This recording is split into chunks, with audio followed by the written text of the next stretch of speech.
Live, by the way. I already shared the show. You love it when children are what? in peril. Especially shitty children. Like baby Anakin. I missed the lead up there. What Breaking shitty children? news. Anakin news. Skywalker. Well, Anakin's one of the last men standing on your shelf back there. Yeah, he's too big. He don't go in any fucking boxes. I got his lightsaber in here too, which is weird. He's just gonna go in the back of the car. They're gonna straddle. I totally see it. Like Gomer's gonna like bust out the child seat, like strap in Vader. Yeah, he'll help him go in the HOV lane. The HOV lane, yeah. HOV lane. Because I have a Darth Vader action figure. Hey, it's the pre-show where we talk. See, I don't even have the right banner up. You guys, that's not the right one either. The right banner. Segment 1. I saw some movies.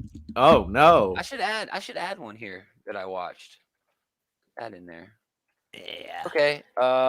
News: Diamond ransomware attack. We'll cover that. Lame. It was kind of lame. Jeff Lemire and Andrea Sorrentino have a new book coming out that's going to open up a shared universe. There's a new X-Men book, and then we'll talk about all that D+ day.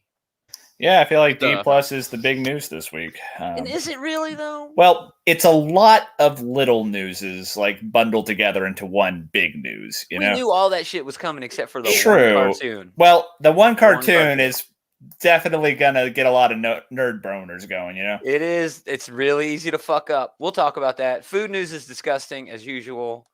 Moment of destruction. When is it never? Right. There's a bit of movie news. And then we have a comic to talk about that was not terrible somehow. We'll talk about it. And then top 3. Anything else, gentlemen? It was an okay week for comics. It was all right. Anything else you guys want to add to the list of shit to talk about this week? Nah. Sounds full to me. It does. It sounds like a full plate. We probably won't get to all of it anyways.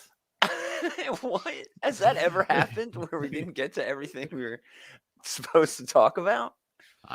You never know. He's like, yeah, it was. All right, let's do it. We're pretty good about like talking about the stuff we say we're going to talk about. I know. We don't just. We might talk about this. Who's there? Go fuck yourselves. I love this shit. I have no idea why. It's so stupid. That is legit favorite like lines from any movie. Yeah. But Tom Hanks came out and said that he has not been offered a MCU role. How's that happen? What? How's that happen? How? I mean, they probably think he's just too busy, when he's I mean, you still ask the guy, right? Who would Tom Hanks best portray in the MCU? That's a good question. Yeah, if we were casting Tom Hanks as a Marvel character, who would we cast him as? Gosh. Oh my.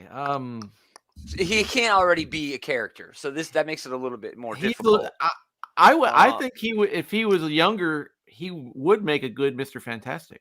He could make a good Nathaniel Richards. Oh, that would be pretty good. I don't know. That's a character that I don't think they're ever going to get around to, but yeah, that could be pretty cool. Yeah, I mean they could throw it in there. That'd be all right. Who make else? him the Mole Man. No, Jack Black for Mole Man or nobody, man. John Ratzenberger for Mole Man. No, he's way too old. Yeah, older Reed Richards, right? Yeah. That's basically Nathaniel Richards, right? His dad, right? They're basically the same asshole. At least that's what I got from the story that I remember him in. Thanks for stopping by, Andy. And greetings, geeks. Welcome back. It's another episode of This Geek and Comics. Outright Geekers Comic Book Shit Talk Show. Shit Talk Show. Gomer Adam, Gomer Taylor, a.k.a. David. How's it going, gents? Good. Doing all right, man. Doing well. Segment 1, we were talking about MCU. We're going to end the news with MCU, so we might as well get into it. I watched Shang-Chi. Exceptionally mediocre.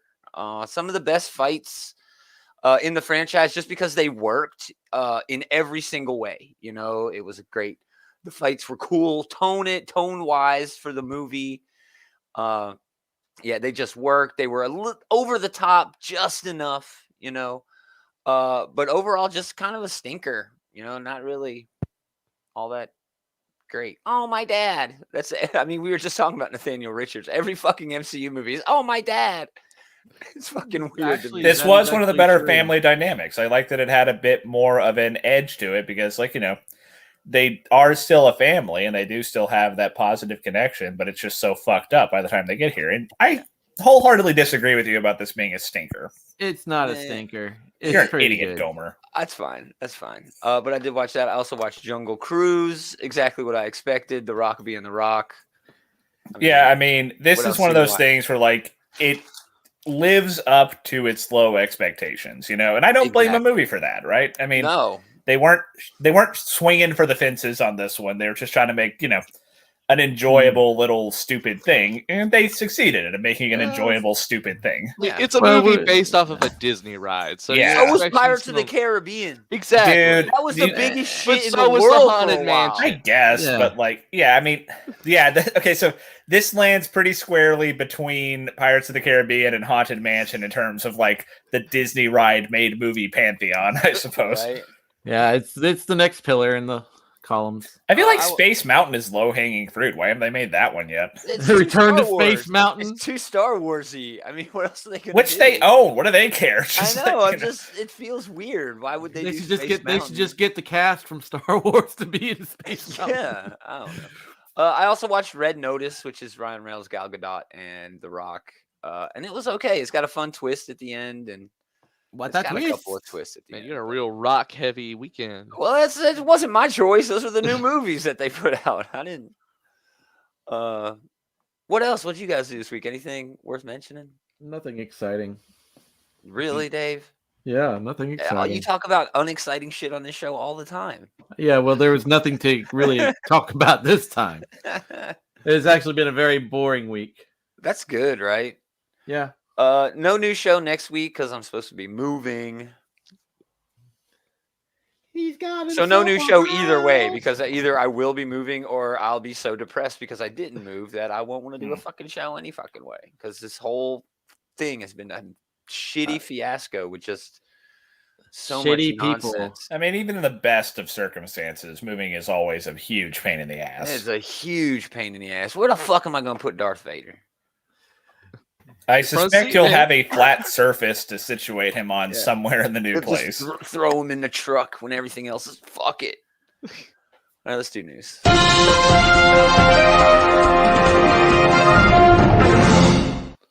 Not a lot of news, but some important shit. Diamond, the biggest distributor of comic books. Are they really now? Yeah, they still are.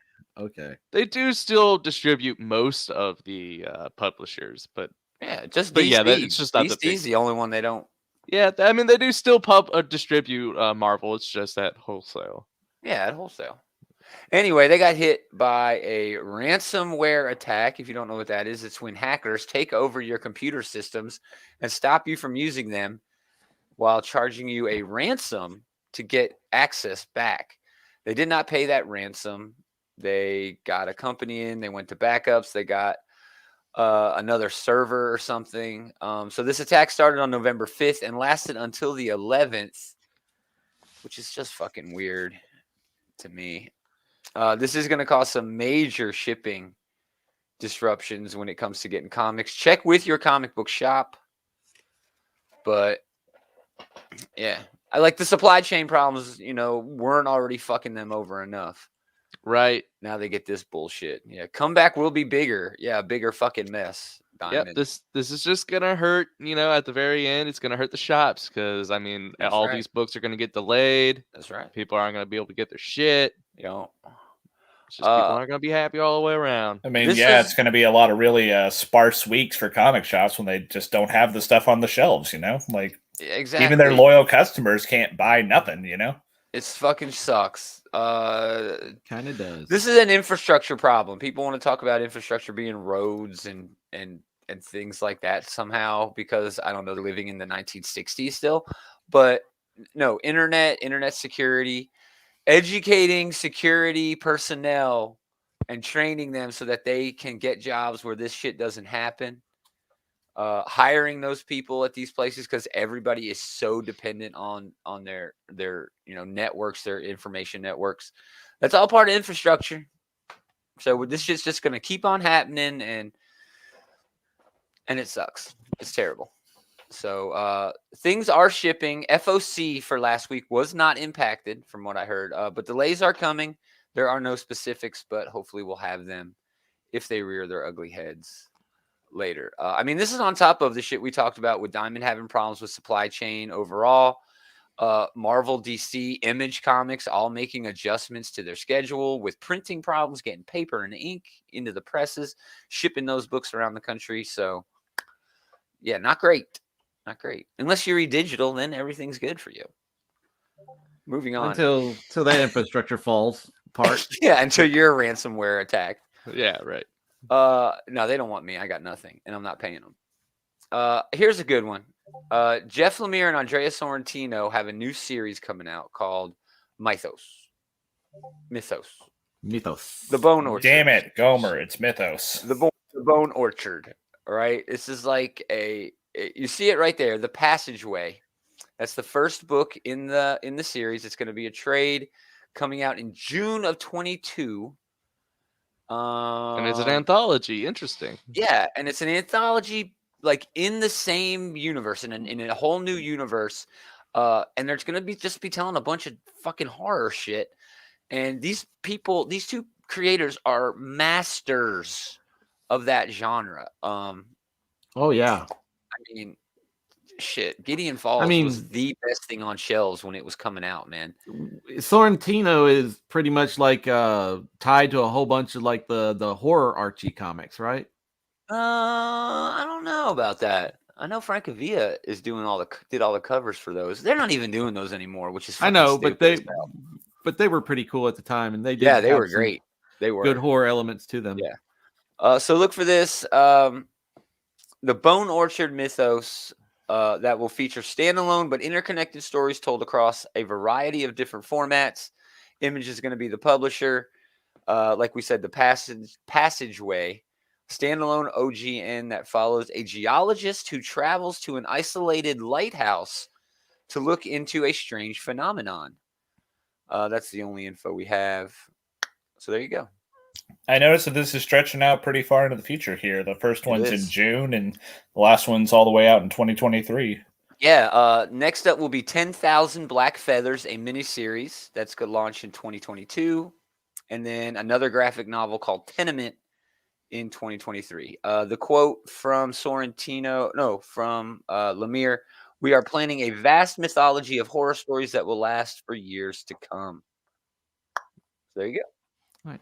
And Sorrentino doing the artwork, so that's cool. Sorrentino is not associated with the Archie comics.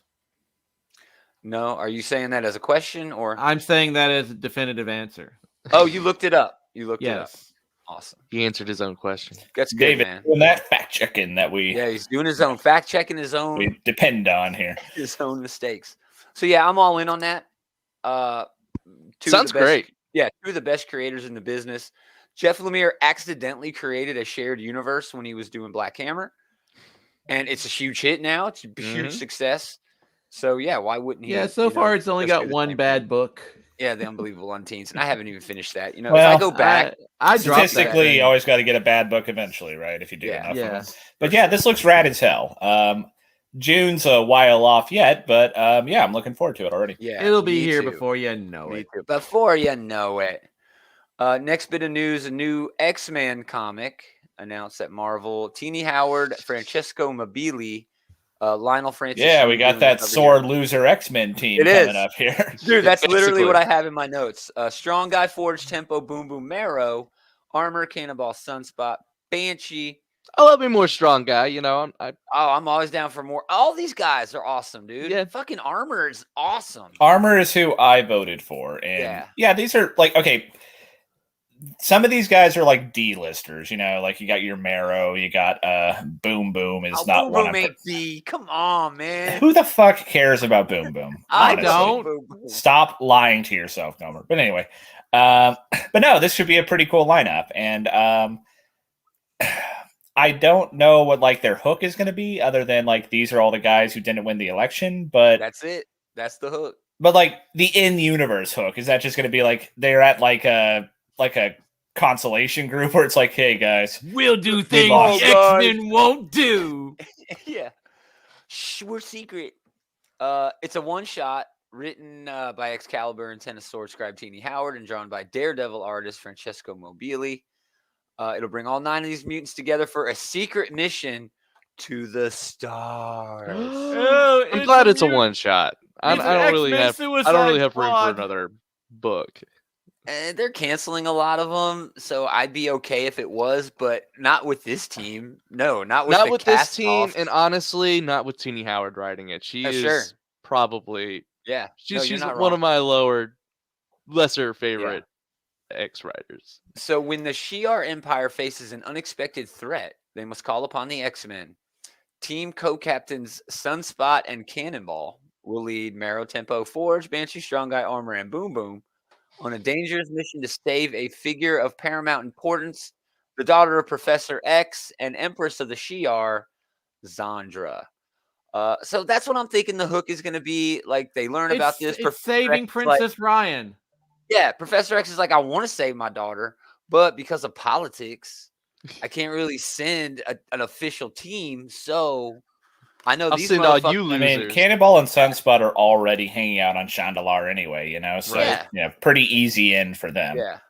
But yeah, I don't know if this has the legs to be an ongoing, and I actually really No. appreciate them embracing, let's just do a fucking one shot. Yeah, if you got an idea, just get it done and get it out of the way. We've seen a few things where they tried ongoings, like get cycled in here. Way of X would have been better as a one shot. It X-Corp- was better when it had a X-Corp one shot. absolutely should have been a one shot. Those What did not book? have the legs to be series. We X-Corp. ultimately found out. X-Corp. Especially X-Corp, yes. At And least I'm Way of okay- X was like, mildly interesting from time to time. But And I am okay with them just being like miniseries, like 6-issue miniseries.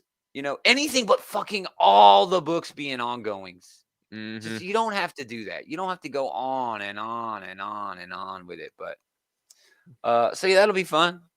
I think I'm excited for it. All right, moving on to the last little bit. The news that everybody already fucking knew about. There's a lot of shows coming. All right, the only lot one of shows. The only one that was actually new that we didn't know anything about was X-Men 97, which is a direct sequel of the 1992 X-Men animated series. And I think that's the big news. No? That's cool. That's the big thing. it's certainly Yeah, the right. most intriguing thing, to be sure. Like you said, this came out of nowhere for us, and apparently they're getting like a lot of the original creators back on staff here. They've announced the voice cast recently. I'm assuming they got Steve Bloom back to be Wolverine. I mean, he's still Got voice to. acts. Yeah. Was you have Steve to do that. Bloom Wolverine in this series? I thought so. Maybe I'm wrong, but Yeah, I think so. But yeah, they got the writers coming back. So yeah, this could. I'm excited for this. This could be really cool. It'll You be say interesting. that. It Well, could go ahead. also be really easy to fuck up. Yeah, Animation I know, and I'm not talking shit on animation nowadays. It's not my cup of tea because I grew up in the 80s and 90s when animation was the thing. Well, to be fair, the animation in the old 90s X-Men cartoon wasn't the best anyway. It wasn't. it was of its era. Let's just It leave was. it at that. Exactly.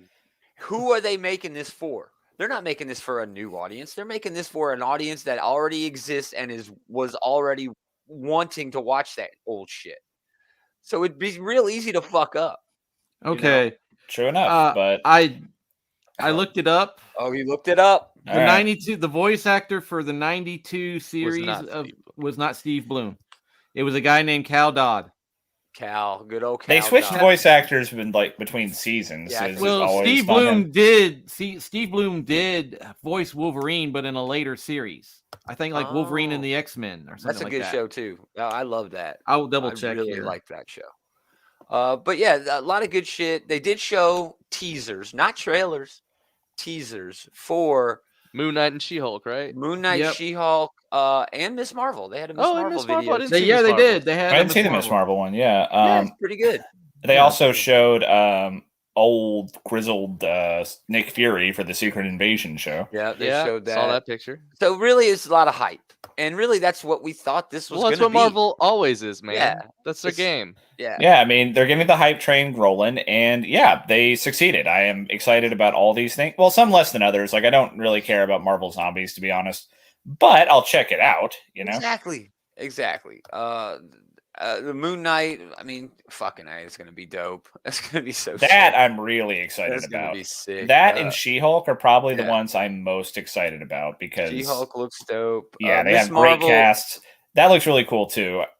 Miss But Marvel looks more like an all ages young people sort of thing. as and I'm is okay with that. appropriate, you It know, should be. it's got It should kids be. in the cast. You know, it should be an all ages type thing, entirely appropriate. Yeah. So yeah, I'm fine with all of this. The one last thing that they announced that doesn't really have anything to do with Marvel, we did not get a Kenobi trailer, even though a sizzle reel was, floating around the internet. But this Yes. This looks awesome. This looks is- fucking dope, dude. This is like reminiscent of that Dark Horse series called Big Game. Yes. Yep. Yeah. So it's a Predator show. It's a prequel. I Where thought it the was a Pred- movie. I thought it was a movie. No, I thought it was a show. I thought it was a movie. Oh, I don't I'm pretty know. sure it's a David, movie. we need you. Get on it. I'm Yeah, get getting on it, Dave. right now. I'm getting on it right now. I thought it was a show. It might be a movie. Either way, a new I'd Predator prefer a movie. prequel is coming to Hulu, which is owned, mostly by Disney, who also owns Predator. Native American influence, things like that. So yeah, I'm stoked for that. It's gonna be man. Predator hunting Comanche Indians. So Yeah. or Comanche Native Americans. I'm sorry. No. Yeah. But Uh, it's gonna be awesome. I hope it this is cool. This is what they should have done with Predator from the start after that first movie. Don't get me wrong. I love Predator 2. Predator But- 2 has this place in my heart. It really does, Crazy man. Gary Busey. Yeah, dude. Crazy Gary Busey's great, but this is what they should have done after Predator. They should have taken him to different time eras. They should have taken him to different Which would have been cultures. Yeah. Let him see him fight Yeah, samurai and shit. Fuck yes. Yeah, that like that Predator at the end of Predator 2 gives him the flintlock rifle. Yeah, dude. Yeah, I want to see Predator fight a pirate. Fuck yes. I want to see a the Predator fight all the different time period. the I mean, that could be it is like calling it a film. Oh, they are calling it. Gotcha. Okay. Honestly, that could be a really good idea for like a bunch of like an anthology series, like Star Wars Visions was. Just like Predator shows up in blank. Here's a short film about it. Yeah. No, that'd be dope, dude. So yeah, I think I'm more excited about a new Predator thing than I am about any of that Marvel stuff. And it has nothing to do with the Marvel stuff's quality. It just has to do where I have all the superhero shit I fucking need. I'm kind of with you, man. I've had all the superhero shit I've needed, and I've been Superhero starved burnout. of good Predator content. There hasn't been good Predator shit. I will grant you that like there's less good Predator stuff to go around, but I will never tire of like Marvel stuff. I'm not really like tired of it. I'm sort of over being so like, oh, they finally did it. I'm And not like, hyped about it anymore. I'm Yeah. kind of where Gomer is, where when it comes out on Disney Plus, I'll watch it. But exactly. unless it's another like Avengers style movie, I'm probably not going to go see it in theaters. Yeah, I know I'll probably never go see another Marvel movie in theaters. I just don't give a shit. Especially if they're going to keep this 45-day release window. Black Widow and Shang-Chi might as well not even have been in fucking theaters. It came out so damn quick on Disney Plus. Eternals already has a date where it's coming out on Disney Plus like the end of December. So fuck Crazy. it. Yeah, fuck those movies. Well, fuck you. But either way, No, I mean, I don't mind the movies. I'm not hating. I'm just not loving. sounds You know like what- it. But anyway, let's move on. No, I'm not. You need to temper your you shit all over these things that you're just not particularly enthusiastic about. Like you But make I'm it not sound like you're shitting. ripping. Yes, you do. You sound like I mean, oh, it's the worst thing of all time. I didn't hope say they it was burn the in hell." worst. I just said Not just in a lot this of instance, but like in general. was a really good there's number. so much. I mean, dude, there's so much. Sure, it's but too like much. It's almost not just too in much. this instance, but in general, right? You're always Yeah. like, this was the worst comic book I've ever read when it's like a mediocre, okay comic book, I don't. You'll have next time I do it. Definitely point it out. All right, I'm gonna get tired of doing it, but go ahead. Okay, we're going to have to just start a drinking game. Exactly. Every We time will all shits die. on something. We will all die if we make that Alcohol a drinking poisoning. game. let's do food. Mmm, yummy. Disgusting. Pop-Tarts unveils new. I did not know this was a thing. A new Pop-Tarts X Butter collab. Did you guys know this was a thing?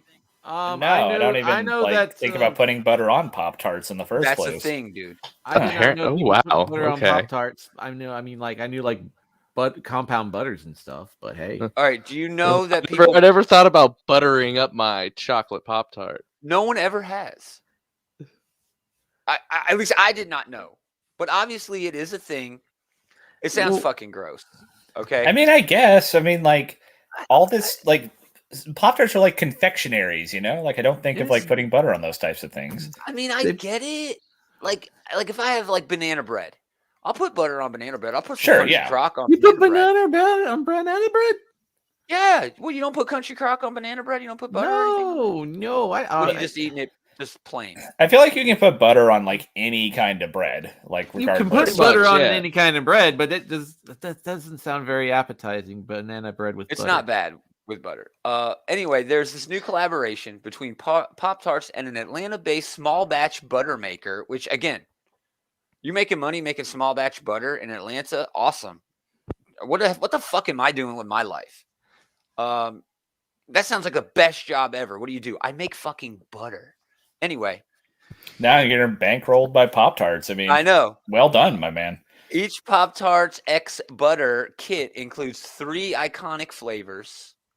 Frosted strawberry, frosted brown sugar, cinnamon, and chocolate fudge. Plus 6 slow cultured butters. Listen to these. Honey habanero. On chocolate? On honey habanero chocolate. Butter? That sounds absurd. This is compound butters. Dude, no shit. Where have you been this whole segment? That's what we're talking about. Like flavored is Pop-Tart flavored butter that you put on your Pop-Tart. Okay, I'm on you board were behind. now. You're caught up now. Well, okay, so chocolate and spicy. I really do not get the combo here. There are like chocolate bars, like the gourmet chocolate bars. I have heard. You have like habanero or like some kind of spicy. I have heard of that. Yeah. So that's not that uncommon. I disagree. That sounds terrible. Cinnamon, cardamom, and ginger. What is cardamom? Cardamom is it's a spice that's used in a lot of like Indian food. Oh, okay. It smells very much like cinnamon. It has a very cinnamon-esque odor to it. Dude, if you'd asked me, gun to my head, what is cardamom? I'd have been like, is that a Pokemon? It sounds like a Pokemon. Cardamom. Sounds like a Digimon, honestly. Yeah, there you go. I bet there is a Digimon like Cardamom. Yeah. Cardamom evolves into. There's another flavor. Balsamic fig and caramelized onion. What the fuck kind of fucking Pop-Tart are you eating with balsamic fig? I was about to ask, like, what Pop-Tart are they like pairing that with, but it doesn't matter because that sounds weird no matter which one you say. Oh boy, that's like what, fermented figs. Balsamic fig. What kind of Pop-Tart are you putting that on? I don't know. Sea salt, strawberry chocolate. Yeah, these are available at bannerbutter.com/Pop-Tart starting on Tuesday, the 16th at noon Eastern, $25 for the kit. Well, I'm going to go pre-order a box right now. Not me. I'd rather have that fucking shitty candy canes we were talking about last week. No, I still think those are the worst things you've ever shared. The butter is better than the... Well, at least with this, I can throw away the butter and still eat the Pop-Tarts. Yeah. Like, hot dog candy canes are the new basement. You know, I think it's going to be a while before you, I was going to say top that one, but no, like, you know, go further down than that one. Yeah. That same company announced just the other week, coal flavored candy canes. Ugh. Like The Rock. Why? Leaving you a sock full of coal. Yeah. Who the fuck, like, okay, at least hot dog is a food. Who the fuck is like, man, you know what would taste great on this? Some goddamn coal. Yeah. Like maybe it's like activated coal or something. Beans or whatever the fuck they're called. Those beans that fucking nasty. Anyway, so there's your food news. Okay, balsamic figs is usually used as a glaze for foods. But Pop-Tarts? I don't know. So no one was denying that it was an edible substance. I mean, we were just saying that it's a weird thing to put on Pop-Tarts. Yeah. I mean, is it ham flavored Pop Tarts or I something? don't know. Turkey I mean, flavored. Oh God, what would that go- might what would that go might be good with worse than figs? hot dog candy canes, ham Pop Tarts. Jesus Christ, What would go that's good not with a real. I fig? hope. You Those know? are called Hot Pockets. Oh, fair enough. Yeah, fair enough. No And shit. they're always cold in the middle. Yeah, I don't know what goes with figs. I am not that fancy of an eater. I haven't had figs in a while. See? All right, let's do a moment. And it is going to be just a moment Just here. a moment. Movie news. Paramount has announced that Rise of the Beast will no longer be opening on June 24th, 22. Yay! June 9th, 2023. There was no damn good reason announced, but it seems to be like a scheduling thing where the studio is just looking for a longer theatrical run. So they're waiting until, because I mean, and Taylor says this every fucking week. The pandemic, the worldwide pandemic has really fucked up schedules. And now that it's dying down, now that our waves are, even the fourth wave isn't nearly as high as, the second or third wave or whatever. I was bracing for the fifth wave. I'm bracing for the sixth wave now. It doesn't really impact the movies as much as it was. So everyone's just like, all right, I got a movie. I got to get it the fuck out. And I'm putting it in the theater. So I think they're waiting because, I mean, Transformers is huge for Paramount, dude. It's Yeah, man, that's huge. one of their tent poles. Like Star Trek. Star Trek, it was in the same bit of news. The new Star Trek is being delayed as well. Mm-hmm. And that's what pays the rent. Star Trek. I don't think they ever greenlit that. I think That's probably for the best. Yeah. But, I would actually watch the hell out of that, but I would watch it, but I don't hope. I don't think it's ever going to happen. No. But I mean, as much as we shit on these Transformers movies, yeah, they make fucking bank. I mean, they keep making them for a reason. Dude. They love them in China, man. So yeah, there you go. And I'm excited to see this. I'm always excited to see a Transformers anything. Yeah, I'm excited to see Beast Wars characters for I'm about 10 talk minutes. Mad shit on it. I'll be glad to listen to Ron Perlman be Primal. That'd be kind of cool, dude. That's about the only thing that piques my interest there. Right. You know? All right, on to the comic. There was only one this week, and it was Transformers Wreckers Tread and Circuits. Number two. David Mariotti and Jack Lawrence. This is actually not a bad book. I actually kind of enjoy it. The problem is still, it's just not my Wreckers. But I can get beyond that. I can get beyond that. This was still a fine book. Basically, the team, they're now on Velocitron. They're joining the race, and this is before the race. They're at this big party that all the racers are at, and they know that there is some sort of mole for Mayhem, which is the evil terrorist team. Yeah, it's a Cybertronian terrorist. They know there's a mole within the race somewhere. So they're all they're at this party trying to figure out who this mole is. I kind of like the party, right? It opened the party was pretty fun. It showed off all the characteristics for each of the characters. You got to see who everybody was. Plus, you got that cool Jack Lawrence art. So, oh, dude. And there was this moment, like, when they're all like, all right, we're at the party and we're going to go do our thing.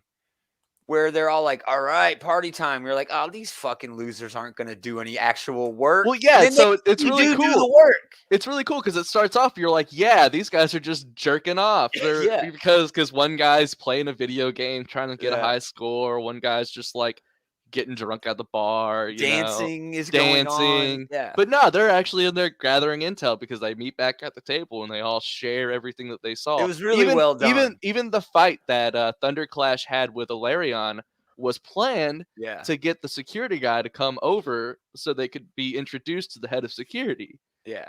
But then, this guy, Circuit gets shot in the face. Axer meets up with Circuit, who is the producer / cameraman. Axer, who is the most obvious mole. He's obviously an asshole. I didn't buy that for a minute. Evil. Yeah, he just looks looking bad. at him. He's mode locked and he rides around on a motorbike. I thought that was fucking rad. That is rad. He warns Circuit about this whole thing being orchestrated to some extent. Like, the authorities want the terrorists to attack. They want that to happen so that they can flush out the bad guys. So Axer's kind of like, no, Circuit, you don't need to be here because you're gonna get in the middle of this You terrible don't want to get thing." hurt, man. And then he's Shit's gonna fucking go sniped down. like 30 seconds later. Well, that's because Circuit followed Axer because Yeah. everybody knew Axer was fishy as shit. Because Yeah. just He looks fishy. he looks He fishy. looks fishy as fuck. So I'm sorry if you have red eyes and they are like in pointed directions, Yeah. like you're evil Yeah. in Transformers. But yeah, he gets shot in the face, and you have a pretty cool action scene there. A little I bit. loved this right here. This is right when they learn that Circuit's in trouble, and they just leap into action. You got dude jumping the table, aileron, taking off, and then dude finishing his drink. It just really worked. And the thing about this book is it's got some personality to it. It does. That's what I like about it. It's got funny. personality. Yeah, it's funny. It made me care about the character before they shot him in the face. He'd be all right. He's healing up. But then the race starts. So that is kind of a problem, though. He is healing up. I'm ready for some wreckers to die, even though dude, that's what I the don't wreckers think that's do going to best. happen in this book necessarily. That's what the wreckers do best is they fucking die. So yeah, I don't know what's coming out next week. Join us tomorrow night on the Monday Night Preview Show, and we'll talk about what's coming out. Yeah, I haven't even looked, so I don't know. Let's get into the top 3. We'll start with you're on the spot, motherfucker.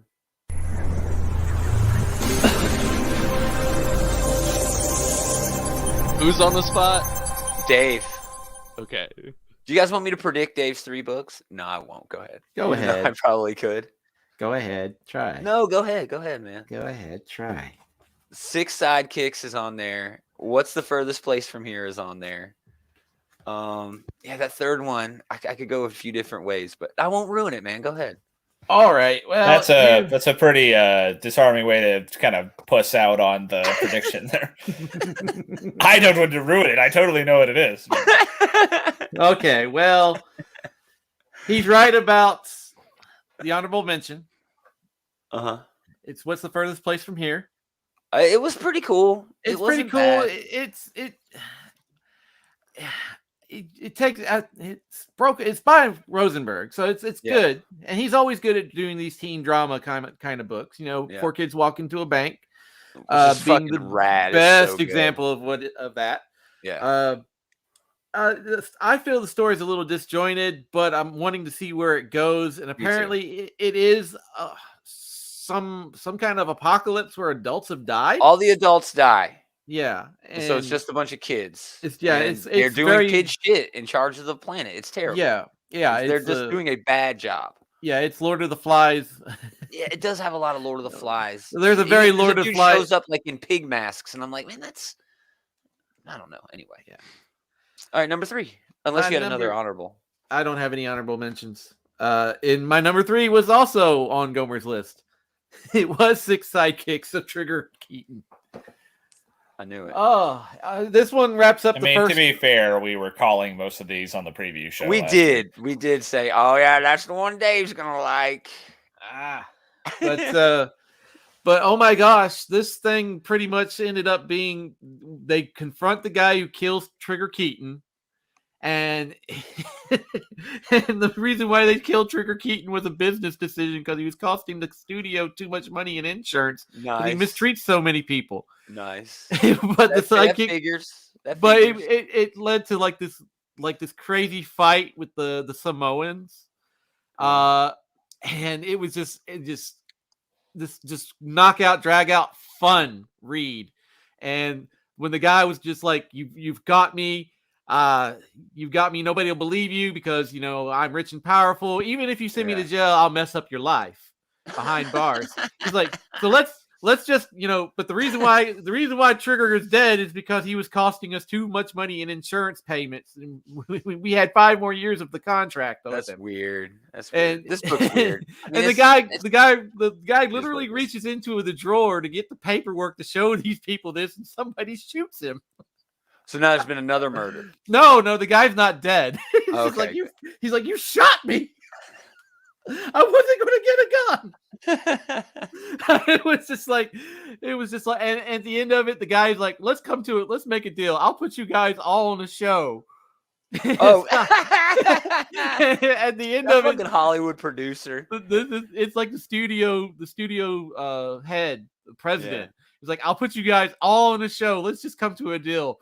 And they end up, all the sidekicks end up on like a Power Rangers-esque type show. So this is the end of the series. No, this is not the end of the series. Oh. Apparently, there's been another murder. Another murder. Another Okay, murder. I'm They're gonna calling regret it- asking this, but why do the 6 sidekicks of Trigger Keaton give a damn about some other person being murdered? If the thing that brought them together was him being murdered. Good question. Valid. That was actually addressed in the book. He's like, why I do already you regret care? asking. Yeah, me too. They were like, why do you even care what happened to Trigger Keaton? He treated you all like shit. Yeah. And he- Well, who died? he Who was went- the new murder? Who got murdered? Was it They were talking about they called it the Black Script. Somebody has the Black Script Society has been killed. It's somebody that they know, but they are not necessarily associated with. Taylor. Honorable mention. All right, I'll just do an honorable mention for Eternals #7, mostly because of Isabra Bix art. Sure. This is a Thanos heavy issue. It is actually. It's pretty yeah. cool. Actually, I liked it. It was I liked kind of the political angle that they took to it. I will point out that Druig in the comics is very, very different from Druig in the movie, which a lot of the characters in the movie were not very much like the characters from the comics, to be honest. But that's neither here nor there. They weren't. Yeah, this was fun. They're sending the Eternals to do interesting things, which is a nice Finally. change of pace. Yeah. Finally, something Finally, interesting yep. happening in the book. Anyway, my #3 is going to be Static #4. Oh, cool. This book continues to have a lot of relevant things to say. It continues to be, well written. All the characters are likable. Sure. And it also continues to have some pretty killer artwork. We get Static duking it out with Hotshot at the end, and it's really cool to see lightning powers and fire powers being thrown at each other. Nice. But yeah, this is probably the best of the Milestone books in my opinion so far. I think so too. Yeah, continues to be a fun read. Nice.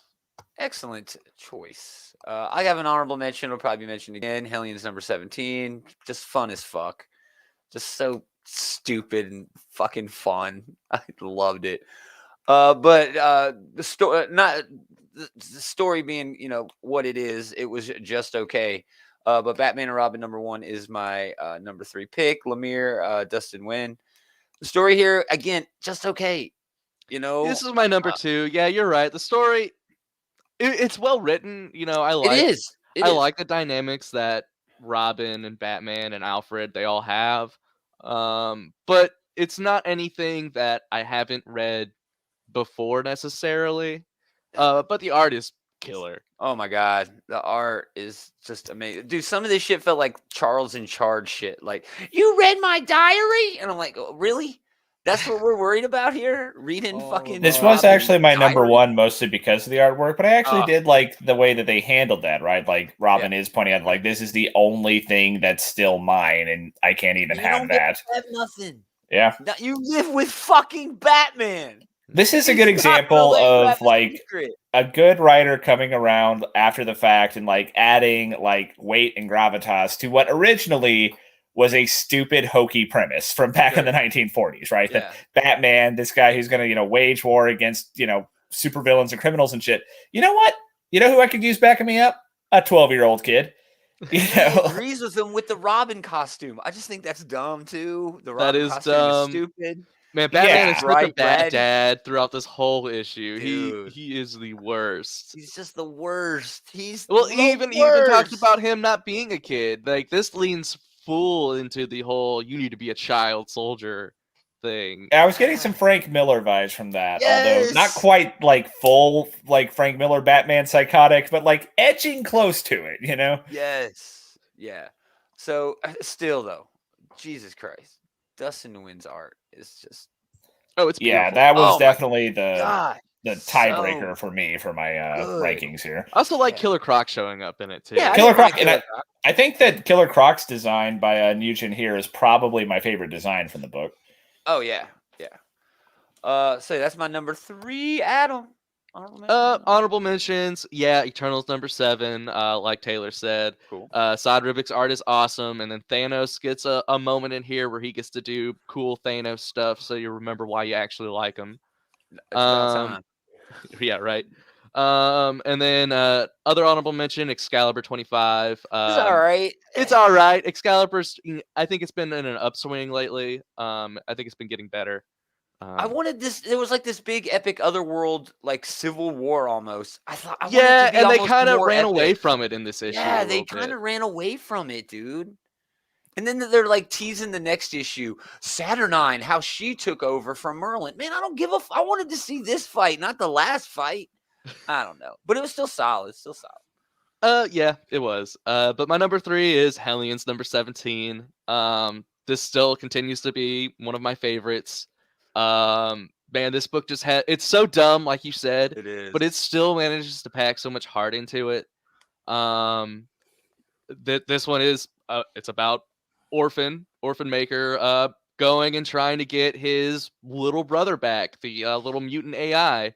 I loved that this whole time that little thing was saying mew mew, and then in this one it actually finishes saying its sentence, and what it's really saying is mutant, and then it's mutants must die, and then it's mutants must die, and so it ends up the mutant AI is racist against mutants and tries to kill Orphan Maker.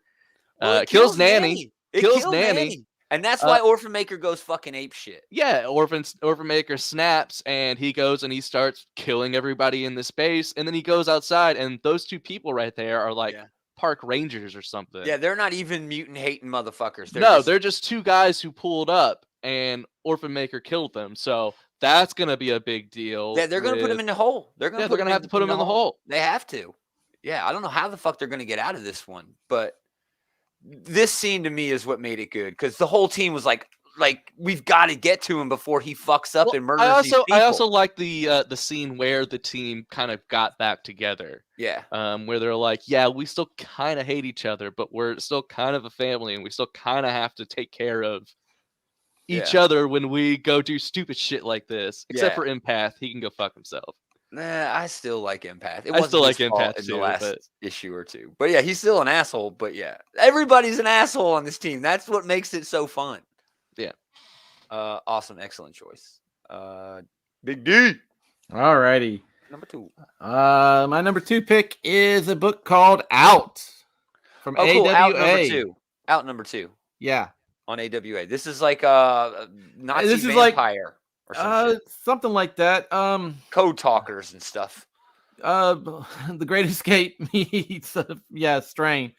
But pretty much the code talker can understand what the vampire is saying and becomes of some use to the SS officer that's running the camp.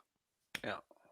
But there's a whole big old exposition about the creature has to be fed and all of that. And the German guy's just throwing the priest in there. He's like, you can't understand what it's saying. You're no use to me.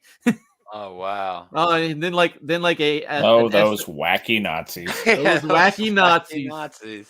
But there's a POW. They're trying to plan an escape, and they're like, there's a guy in there that's apparently escaped from another camp before, and he's like, yeah, and you're on the run for 5 days with no food. So I'm just gonna, the Allies are coming. I'm just gonna sit tight. I'm just gonna wait on. I'm just gonna wait on our friends to get here. But yeah, it turned out to be actually a pretty good read this week for that. I was not expecting that. Nice. Yeah, I've been told by at least 3 people that I should be reading this book, and I have not. Telepath came out this week from AWA as well. It was fantastic. It didn't make my list, but yeah, I got to get on. I got to get on out, man. I got to get on it. Excellent choice, Taylor. Number 2. My number 2 is actually going to be Venom number 2. Venom is my number 2 as well. Venom number 1 is mine. It's part of a theme I got going this week where it's mostly art showcases that are really like making these books for me. And yeah, it's been a while since I've read a Brian Hitch illustrated book, and I didn't realize how much I missed it. It was pretty rad. But I have not been clued into Venom. I did not read the Donny Cates one. I still haven't even gotten around to reading King in Black. So I appreciated this book getting me up to speed relatively quickly. It did it entertaining too. Yeah, it wasn't a drag. It really gave you all the background you needed. Yeah, through the story. This is a good example of how to do a number one where like you are getting the reader, fixed on the treadmill, right? So that we can like start running right away.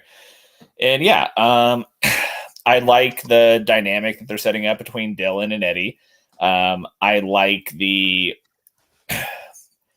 kind of drip feed that they're giving us about what's really going on so far. It's got me very intrigued. So yeah, this was a lot of fun. Yeah. The one thing I didn't like about it, the one thing that I was like, really, what the fuck? Eddie Brock using the symbiotes to look into the future. Wait, what? How does that even work? I mean, I can understand all the symbiotes being connected, and him being able to jump into them, his consciousness. But through that same sort of ability, now he can not only jump his consciousness through space, but also through time.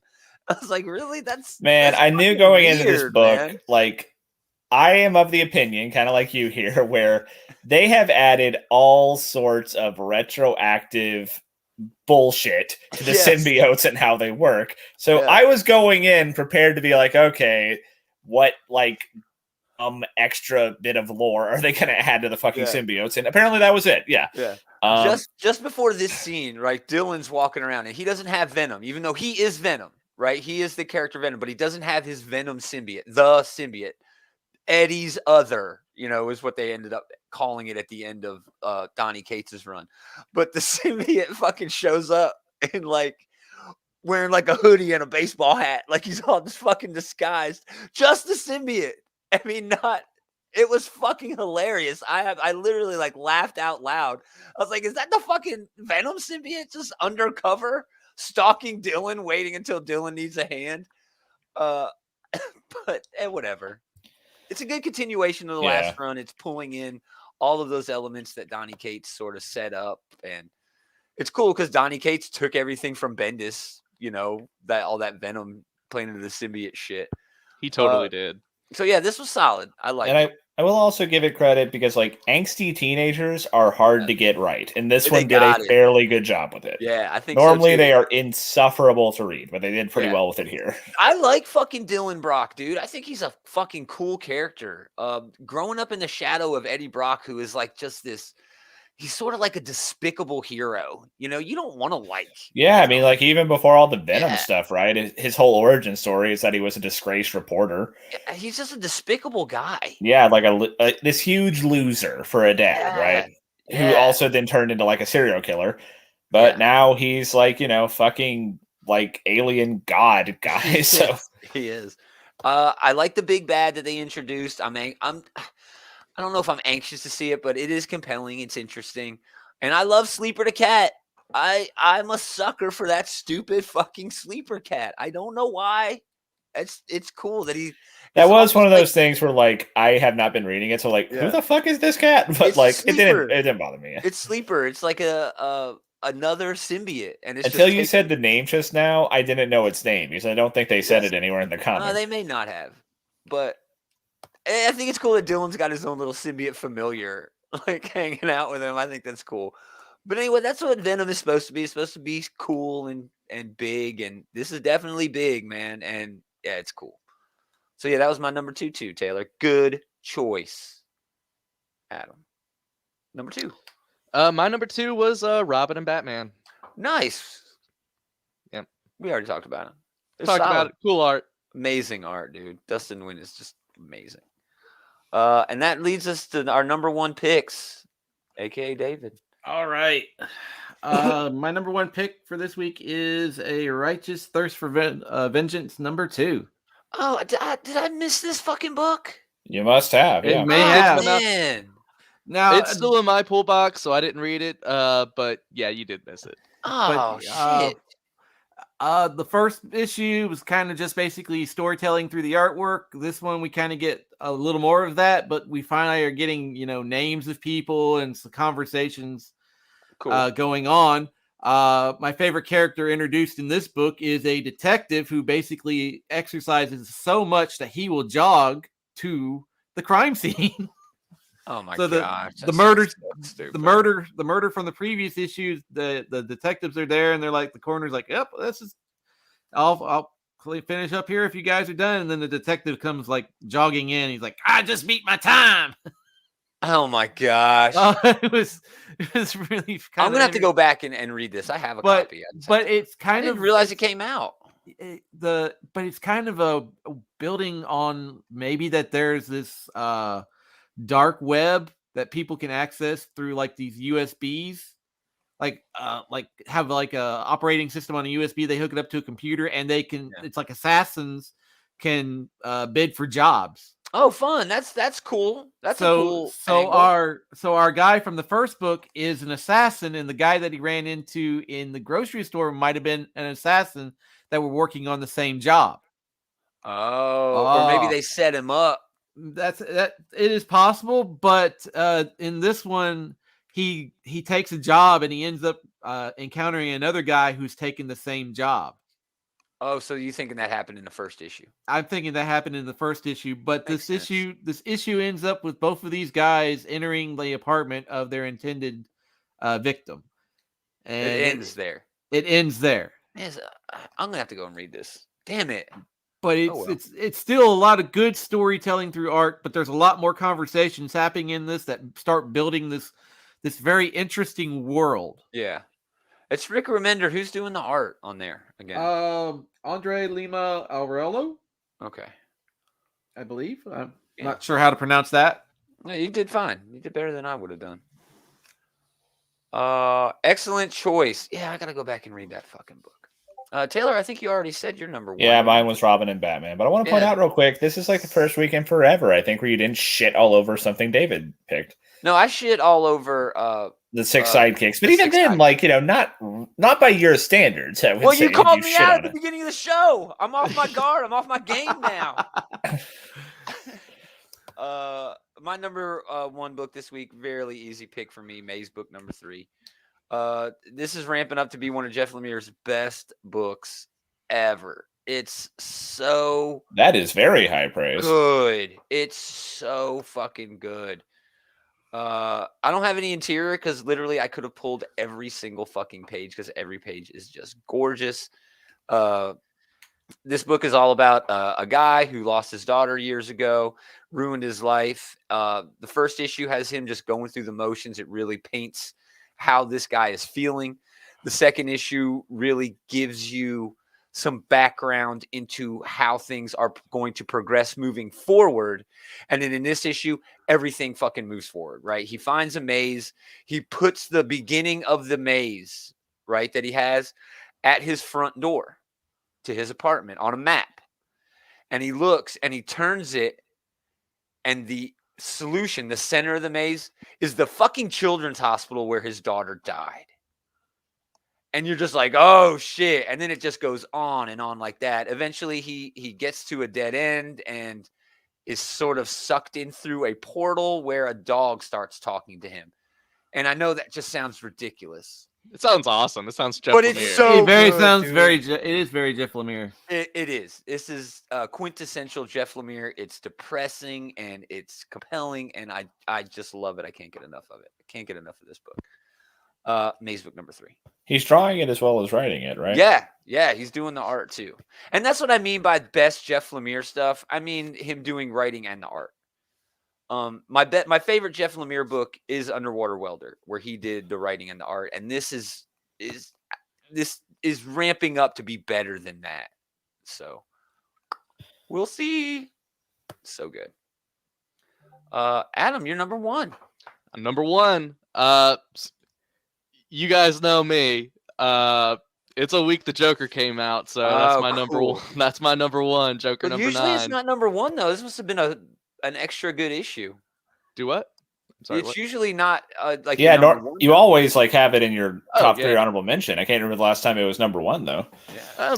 I mean, this was kind of a normal issue for it, but it was still pretty damn good. Nice. So it's called The Joker, but we all know now it's basically a Jim Gordon book. Yeah. now Jim Gordon is hunting down the network, which is exactly what it sounds like. It's a network of bad guys. They're the people who are actually responsible for A-Day, if you remember whatever that was back in the day. I completely missed that. They keep referencing it, but I had no idea what they were talking about when they first name dropped it. That's the breakout at Arkham Asylum, Yes, where there was it some is. gas and shit, and Bane died. Yes, exactly. And Jim Gordon right now is teamed up with Bane's daughter, Vengeance. Nice. Vengeance is teamed up with Jim Gordon, not because she cares about the network, but because she wants to kill the Joker, who was the guy who sent Jim Gordon after the network, because Jim Gordon was sent to go kill the Joker at one point. It's hello, my name is Vengeance. Mysteries, whatever. You killed my father. I got Prepare a to die. neighbor. Exactly. But they're hunting after this guy in the network who is called the Monster Maker. And he's called that cool. because he clones people, basically, or he creates people, creates fake human flesh that, like Mole Man, kind of. No, like he's creating clones of people that can either work as patsies for you. So like, if you ever go to jail, you're a villain, you want to switch somebody out, you just switch out with a brain dead clone. Or cool. If you're a cannibal, you can just have this guy grow a bunch of people for you to eat. And nice. They talk about how there's also environmentally friendly. They talk about how there's numerous Michelin star restaurants that have secret cannibal menus at certain points. But when they get there, they find the Joker's already there. Cool. And most of this is just conversations between the Joker, Jim Gordon, Vengeance, and this guy. But Monster Maker. Yeah, the Monster Maker guy, who is really not that important. But it's just Tynion really has the Joker and Jim Gordon's relationship down really well. It's really creepy, but kind of endearing the way the Joker interacts with Jim Gordon. Sounds so weird considering that, he like paralyzed his daughter. And they go into that. Like they go into that shit. Like there are full panels from all of that in there. Yeah. Oh wow. But then at the very end, a bunch of people that are basically the cannibals from shit, I'm blanking on it now. Texas Chainsaw Massacre show up. Oh, cool. And that's fun. Basically kill everybody. Wait, so are we getting Jim Gordon versus Leatherface? Yes, that's you are. Rad. Hell See, yeah. I'm gonna have to fucking pick this book. Damn it. I don't want to read this. But I know it sounds so fucking good. I know. Like this is the best thing Tynion is writing in the Batman area, which is bar none. Which is not a high bar to clear, but this is so much better than Batman. It's insane. Yeah, I'm definitely have to. When they first announced a Joker book, I never conceived of it actually being good. Yeah, but it's not a Joker book. It's a Jim Gordon book. They're just using Joker's name just to get over. No one's gonna read Jim Gordon. Nobody's gonna read Jim Gordon fighting Texas Chainsaw people.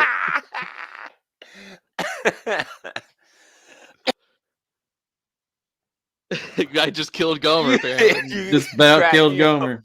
Crack me up. That's the thing that got him. He laughed too hard. So those are the picks of the week. Those are some good. Yeah, it was a weird week, but man, that's the cream always rises to the top. Oh yeah. Yeah. So yeah, thanks for hanging out, everybody. We really appreciate it. Come back, keep coming back. We got the Bullies tonight, about midnight. We got our Monday night preview show tomorrow. Big Willie, I think, is still doing shit throughout the week. So yeah, keep coming back. Check out outrightgeekery.com for a whole bunch of shitty links to all kinds of dumb stuff we've got going on. Take your drink. What do you mean? That's my shit I'm talking. I can't even talk shit on my own stuff. All right, fair enough. You make a valid point though. Maybe I am a little bit of a shit talker. Just a little bit though. You drink the haterade, man. I do. I drink the haterade. So yeah, we appreciate everybody coming by, but most of all, thanks to these 3 jokers for hanging out with this joker. Always a Anytime, pleasure. man. We're gonna do it again next time. Same geek time, same geek channel. Man, Really subdued this time. yeah, when he started, I thought it was gonna be just him. Saying geek time. He had to work for it. You know, I'm not allowed to talk shit on anything.